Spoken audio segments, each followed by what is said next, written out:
नमस्कार, डॉक्टर नीतू परिहार, विभागाध्यक्ष हिंदी विभाग, मोहनलाल सुखाड़िया विश्वविद्यालय। इस इकाई में हम प्रेमचंद के उपन्यास सेवा सदन की नायिका पर चर्चा करेंगे। इस इकाई का उद्देश्य है सेवा सदन की नायिका और उसके व्यक्तित्व का। सेवा सदन में कितने स्त्री पात्र हैं, इस पर बात करेंगे। मुख्य स्त्री पात्र कौन कौन से हैं और प्रेमचंद ने स्त्री पात्रों में किन विशेषताओं को दर्शाया है।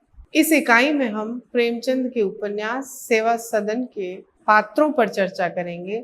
सेवा सदन में आए स्त्री पात्रों से परिचित हो सकेंगे। मुख्य स्त्री पात्र सुमन का चरित्र कैसा है, सुमन के जीवन को जान सकेंगे। सेवा सदन प्रेमचंद का प्रसिद्ध उपन्यास है जो 1917 में प्रकाशित हुआ। इस उपन्यास की प्रमुख समस्या स्त्री की पराधीनता है। सेवा सदन की प्रमुख स्त्री पात्र सुमन है। सुमन दरोगा कृष्णचंद्र की पुत्री है। शांता उसकी छोटी बहन है।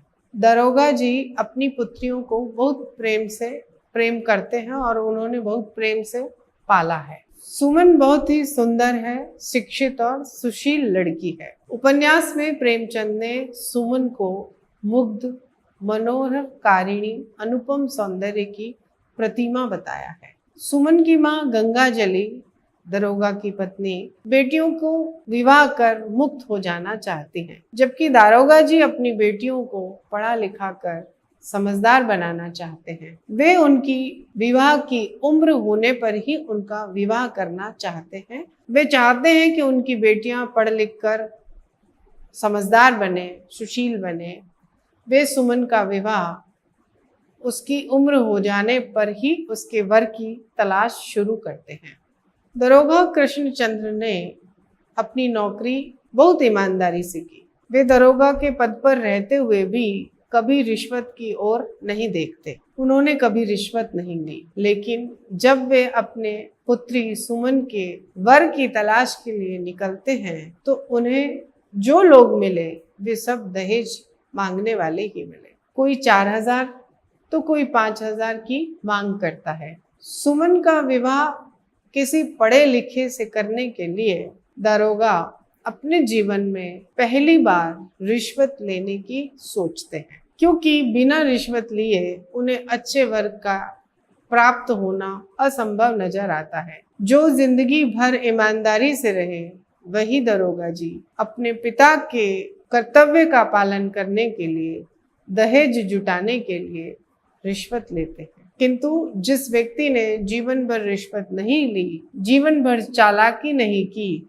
तो वे रिश्वत पहली बार लेते हुए ही पकड़े जाते हैं। रिश्वत के आरोप में पकड़े जाने पर उनको जेल की सजा हुई। जो पुत्री का विवाह अच्छे वर से करना चाहते थे वे सपना उनका अधूरा रह जाता है। उनके जेल जाने पर उनका परिवार जो शहर में रह रहा था, पैसों के अभाव में गांव में रहने के लिए चला जाता है।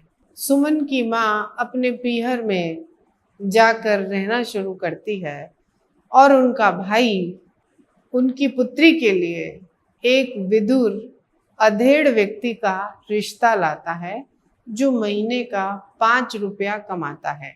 सुमन का विवाह उससे करने पर मजबूरी में माँ तो बहुत रोती है, किंतु उसके पास और कोई उपाय नहीं है, इसलिए उसका विवाह उस व्यक्ति से ही किया जाता है जो सुमन के लायक बिल्कुल नहीं है।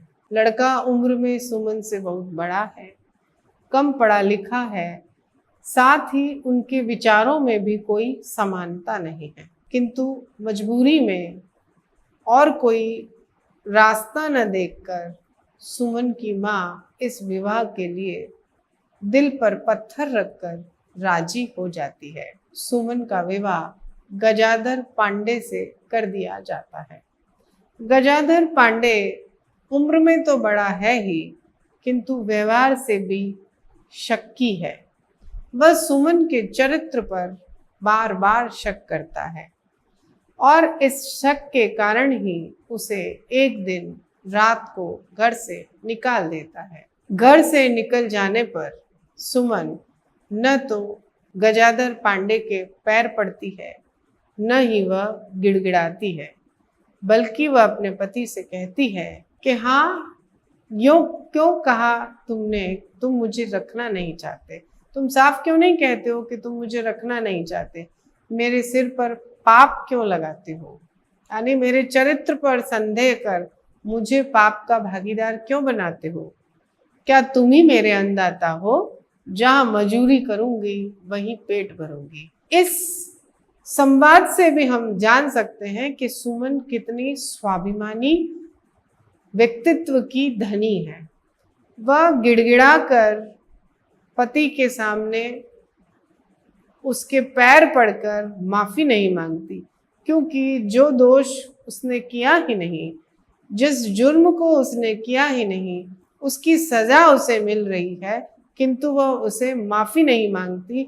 वह अपने स्वाभिमान को रख कर अपना घर छोड़ना उसे मंजूर है, जबकि वह इस तरह के व्यक्ति से माफी मांगना उचित नहीं समझती। यहाँ हम प्रेमचंद को इस दृष्टि से भी श्रेष्ठ मान सकते हैं कि प्रेमचंद ने स्त्री स्वाभिमान को कितना महत्व दिया है। इस उपन्यास के माध्यम से, सुमन के चरित्र के माध्यम से वह स्त्री की स्वतंत्रता, स्त्री के स्वतंत्र विचारों को, स्त्री के स्वाभिमान को कितना महत्व देते हैं, इस बात को भी हम जानते हैं। प्रेमचंद यहाँ संघर्ष के वास्तविक रूप को पूरी सच्चाई के साथ उजागर करते हैं। दृष्टिकोण से अगर हम देखें तो प्रेमचंद ने सुमन के माध्यम से वास्तविक जीवन में घटित होने वाली घटनाओं को उजागर किया है। सुमन जैसी कई ऐसी स्त्रियां हैं जो अपने पति के द्वारा प्रताड़ित की जाती हैं। उनके चरित्र पर लांछन लगाकर उन्हें घर से निकाला जाता है। यह हम समाज में आज भी देखते हैं। पति के अत्याचार और सुमन के स्वाभिमान को इस घटना से हम समझ सकते हैं। सुमन अपने सहेली, जिसके पति का नाम पदम सिंह है, के घर पर आश्रय लेती है। रात के समय अगर पति ने उसे घर से निकाल दिया है तो वह अपनी सहेली के घर जाती है। पदम सिंह के घर रहना चाहती है, किंतु लोग, गांव के लोग वहां भी उसे रहने नहीं देते। सुमन चाहती है कि वह अपने सहेली के घर थोड़े दिन रहकर अपनी व्यवस्था अलग कर ले, किंतु गांव के लोग लांछन उसके चरित्र पर वहां भी लगाते हैं और पदम सिंह को भी अच्छा बुरा भला कहकर, सुमन के साथ उसका नाम जोड़कर उसे भी लांछित करते हैं। इसलिए सुमन पदम सिंह के घर को भी छोड़ती है। मजबूर होकर वह भोली वैश्या के घर चली जाती है। अन्य उपन्यासों में भी हम देखें तो वैश्याओं की कथा को कहा गया है, किंतु इस उपन्यास में प्रेमचंद ने विस्तार से दिखाया है कि इस समाज व्यवस्था में धनी लोग सदाचार की आड़ में वैश्यावृत्ति को प्रश्रय देते हैं। वैश्यावृत्ति के लिए प्रेमचंद अपने एक पात्र के माध्यम से कहलवाते हैं कि हमें वैश्याओं को पतित समझने का कोई अधिकार नहीं, यह हमारी परम भ्रष्टता है। हम रात दिन जो रिश्वत लेते हैं, सूद खाते हैं, दीनों का रक्त चूसते हैं, कदापि इस योग्य नहीं है कि समाज को या उसके किसी अंग को नीच या तुच्छ समझे। सबसे नीच तो हम हैं, हम सबसे बड़े पापी हैं। मीना बाजार हम लोगों ने सजाया है, ये चिड़िया हम लोगों ने ही फसाई है। इस संवाद के माध्यम से हम प्रेमचंद के विचारों को जान सकते हैं कि प्रेमचंद का सीधा मानना है कि वैश्यावृत्ति को बढ़ावा देने का काम समाज के कुछ ऐसे लोग करते हैं जो अपने आप को श्रेष्ठ मानते हैं, पैसे वाला मानते हैं। वही लोग ऐसे हैं जो इस आज वैश्यावृत्ति करने वाली महिलाएं कहीं न कहीं किसी न किसी कारण मजबूरी में करती हैं, और चूंकि उन्हें हम पैसा देते हैं इसलिए भी वे इस मार्ग पर पतित हो जाती हैं। तो प्रेमचंद का ये कहना बहुत सही है कि हमें अधिकार नहीं है, हम तो स्वयं मीना बाजार लगा, हम जाएंगे ही नहीं तो कोई चीज कैसे पल्लवित पुष्पित होगी।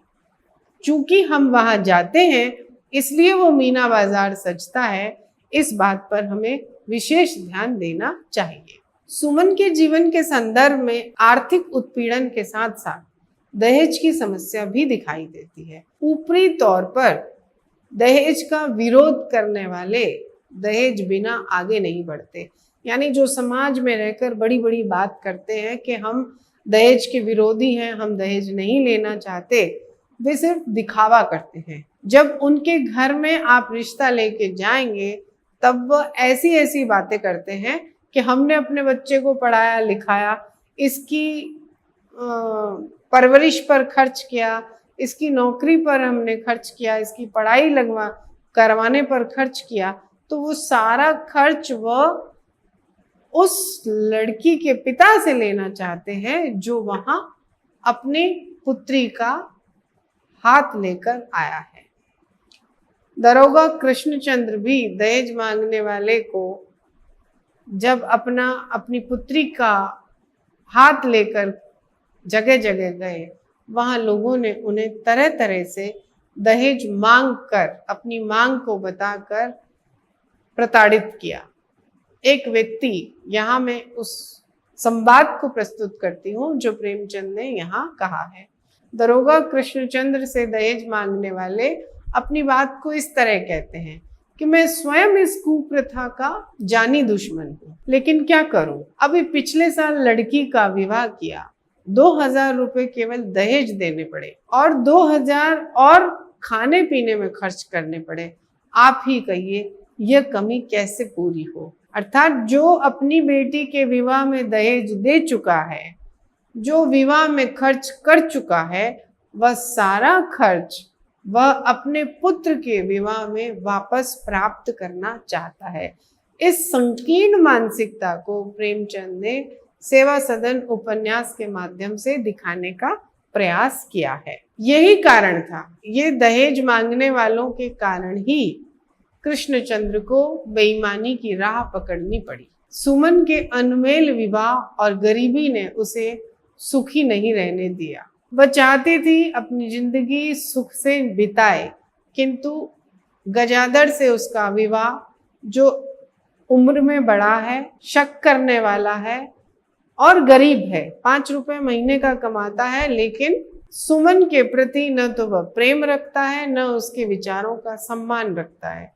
तो ये सारे कष्ट सुमन अपने जीवन में झेलती है और सुखी जीवन नहीं जी पाती। सुमन ने अपने जीवन से इस बात को तो भली प्रकार से जान लिया कि इस समाज में स्त्री की कोई इज्जत नहीं है। वह मानती है कि इज्जत तो उन स्त्रियों की है जो अपनी इज्जत बेचने के लिए तत्पर है। यह उसने इस दृष्टि से जाना कि जब भोली वैश्या जो गांव में है उसे सब सम्मान देते हैं, सब उसका मान सम्मान अपने घर बुलाकर करते हैं, शायद यही वह कारण है जो सुमन को वैश्या के प्रति आकर्षित करता है। वह वैश्या का जीवन जीने का सोचती है। यह इसके पीछे मुख्य कारण हो सकता है कि भोली वैश्या का सम्मान, इज्जत देखकर उसे ऐसा लगता है कि उसे भी वैश्या हो जाना चाहिए। भोली को पुरुषों ने बहुत इज्जत दी। जो पुरुष अपने घर की स्त्री को पैर की जूती समझते थे, भोली के तलवे सहलाने में अपने आप को धन्य मानते हैं। पुरुषों की कितनी संकीर्ण मानसिकता है कि जो पत्नी दिन रात उनकी सेवा करती है, अपने घर परिवार को चलाती है, पुरुषों की नज़र में अपनी उस स्त्री का, उस पत्नी का कोई सम्मान नहीं है। और उस बाजारू औरत भोली का जो अपने आप को बेचती है, उसका सम्मान करते हैं, उसके तलवे चाटने में उनका स्वाभिमान नहीं आड़े आता, जबकि अपनी पत्नी पर हाथ उठाना, मारना, गालियां देना इनको शोभा देता है। इसी विडंबना को सेवा सदन के माध्यम से प्रेमचंद ने दिखाने का प्रयास किया। जबकि सुमन सुंदर थी, उसका गला भी सुरीला था, लेकिन उसकी इज्जत करना तो दूर, उसके आत्मसम्मान को बार बार ठेस पहुंचाई गई, उसे बार बार मजबूर किया गया, उसके चरित्र पर संदेह किया गया।